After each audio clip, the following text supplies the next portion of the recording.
Don't get me started, because if I get started, I got so much I can stay. Well, we'll probably be here about midnight, and we still haven't been done yet. So, don't encourage me. My wife's like, I need to go home. My children. We have two beautiful children that God has blessed us with.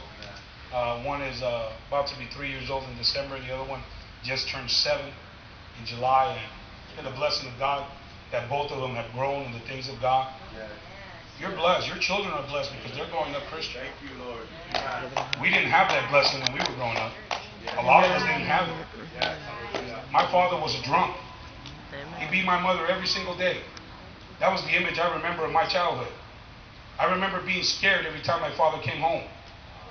I remember that every time my father was about to get home, I'd grab my other little brothers and I would take them into the closet and put blankets over them to cover them up so he wouldn't see them.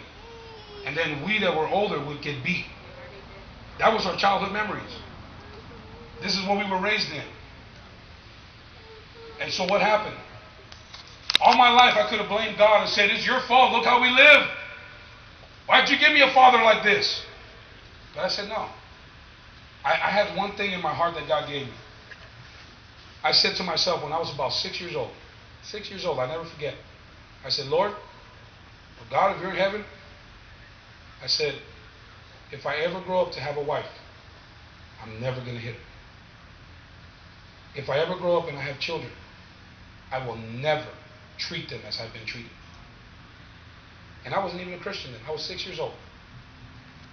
And I made that determination. Because a lot of people